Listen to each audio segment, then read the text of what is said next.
महाराष्ट्र चुनाव में हार देख बौखलाए शरद पवार। शरद पवार ने कहा, मोदी युग अब खात्मे की ओर। छगन भुजबल का शरद पवार पर बड़ा पलटवार। छगन भुजबल बोले, शरद पवार की कोई विचारधारा नहीं। शरद पवार ने छगन भुजबल को कहा था विश्वासघाती और धोखेबाज।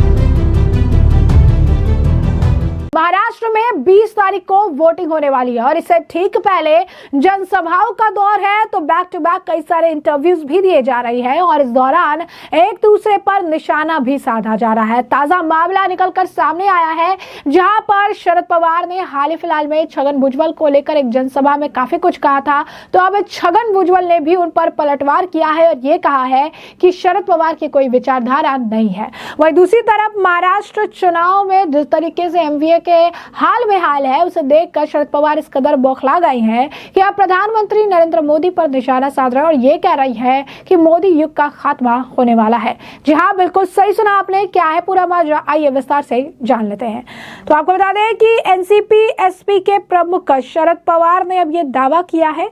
उन्होंने एक चैनल से बातचीत के दौरान शरद पवार ने यह दावा करके कहा है कि जो महाराष्ट्र चुनाव का परिणाम होगा वो ये संदेश देगा कि मोदी युग समाप्ति की ओर है। उन्होंने कहा कि आखिर सत्तारूढ़ महायुति पर प्रदेश की जनता को क्यों भरोसा नहीं है और किन कारणों में से एक बार फिर महाविकास अघाड़ी की सरकार बनने जा रही है, इस बारे में भी उन्होंने जो है बातचीत की है। शरद पवार का कहना है कि महाराष्ट्र की जनता भाजपा और उनके सहयोगी दलों के काम से खुश नहीं है और लोकसभा चुनाव के परिणाम में उनको इस बात का एहसास हो गया और यही कारण है कि मुख्यमंत्री को लोक लुभावन घोषणाएं करनी पड़ रही है। यानी आप सभी को पता है कि महाराष्ट्र के चुनाव में लाड़की बहन योजना जो है उसकी काफी तारीफ हुई, वो एक बड़ा एक फैक्टर भी बताया जा रहा है और कहीं ना कहीं इस वजह से भी शरद पवार जो है थोड़े बौखलाए हुए नजर आ रहे हैं। शरद पवार के मुताबिक महाराष्ट्र की जनता जानती है कि केवल वोट बटोरने के लिए लोग घोषणाएं कर रही हैं, चुनाव के बाद एक भी घोषणा जो है पूरी नहीं करेंगे। पिछले 10 साल में 8 साल इनका राज रहा, लेकिन महाराष्ट्र में कोई विकास नहीं हुआ।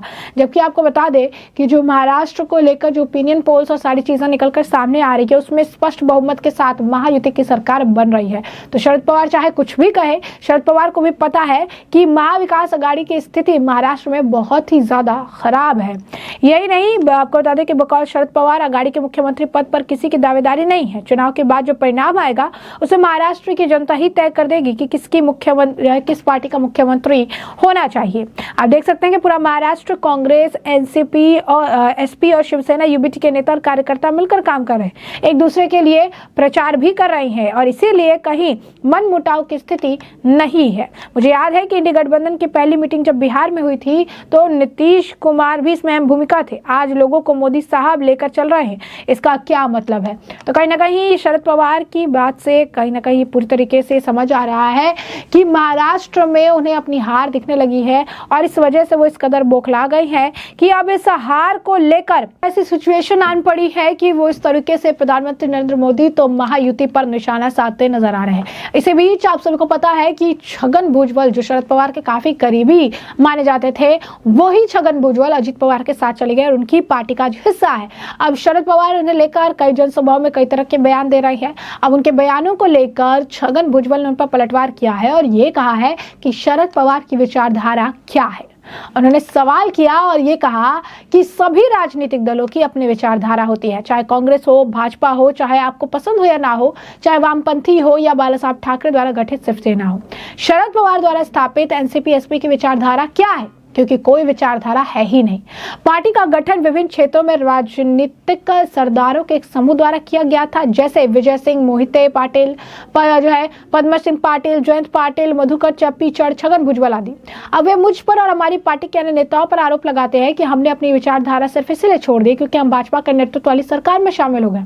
जबकि पवार ने खुद उद्धव ठाकरे के नेतृत्व वाली अविभाजित शिवसेना को जो है शिवसेना से हाथ मिला लिया, जो हिंदुत्व समर्थक है।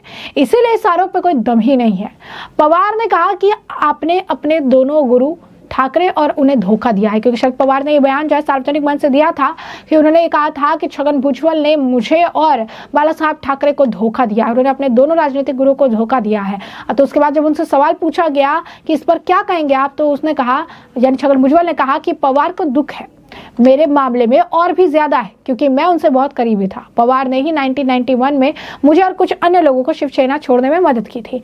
जहां तक अवसरों और पदों की बात है, तो पवार ने मुझ में कुछ गुण देखे होंगे जिसके कारण उन्होंने मुझे ये पद दिए, जैसा कि बाला साहब ने किया था, जिन्होंने मुझे विधायक और महापौर बनाया। पवार ने ईडी द्वारा मेरी गिरफ्तारी का जिक्र किया और कहा कि उन्होंने मुझे 2004 में सीएम नहीं बनाया जब एनसीपी में अधिक सीटें जीती थी, लेकिन सहयोगी कांग्रेस को पद दे दिया, क्योंकि उन्हें पता था कि क्या होगा। उन्हें कैसे पता चला कि मुझे 10 साल बाद जेल भेज दिया जाएगा? मेरे बारे में भूल जाओ, अगर पाटिल, अजित पवार और विजय सिंह मोहिते पाटिल जैसे अन्य लोगों को सीएम क्यों नहीं बनाया गया?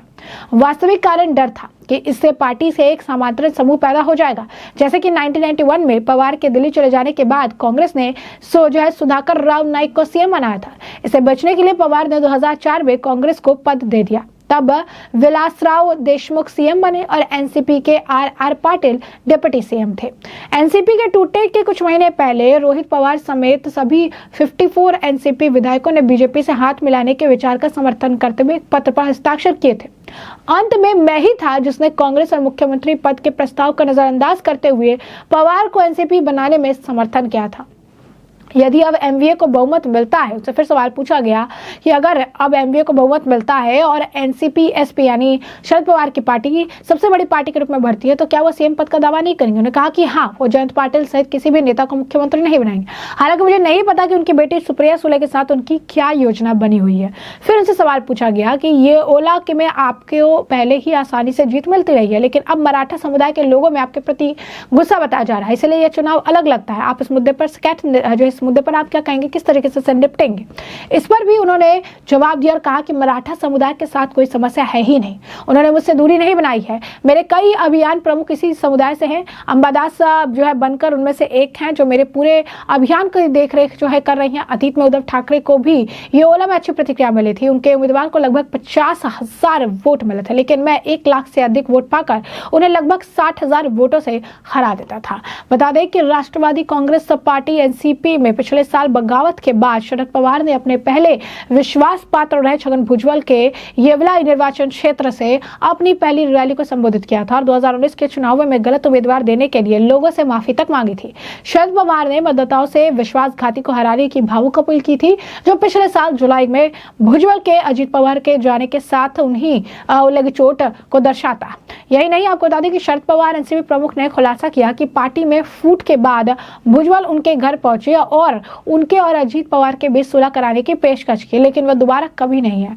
शरद पवार ने कहा कि भुजबल की कमियों को नजरअंदाज करते हुए उन्हें नेता प्रतिपक्ष को लेकर उप मुख्यमंत्री तक कई अहम पद सौंपे गए। बावजूद इसके उन्होंने राजनीतिक शालीनता की सभी सीमाएं लांघ दी और उन्हें धोखा दिया। शरद पवार ने यह कहा कि भुजबल का उन्हें और दिवंगत बाला साहब ठाकरे समेत अपने राजनीतिक गुरुओं को धोखा देने का इतिहास रहा। उन्होंने मतदाताओं से इस दल बदलू नेता को सबक सिखाने का आह्वान किया, जिसके बाद उनके इसी बयान को लेकर छगन भुजबल ने उन पर जो है काफी, अगर आप कहेंगे कि निशाना साधा और ये कहा कि जो ये बातें कर रही हैं या कह रही हैं विचारधारा को लेकर ये जो टिप्पणी करते हैं, लेकिन असल में शरद पवार की कोई विचारधारा तो है ही नहीं। तो ऐसे में हमने आपको जो पूरा मामला है विस्तार से बताया कि ये पूरा मामला क्या है और ऐसे में महाराष्ट्र के इस रण में किसकी होगी जीत, किसकी होगी हार, आपको क्या लगता है? हमें कमेंट सेक्शन में कमेंट करके जरूर साझा करिएगा। धन्यवाद।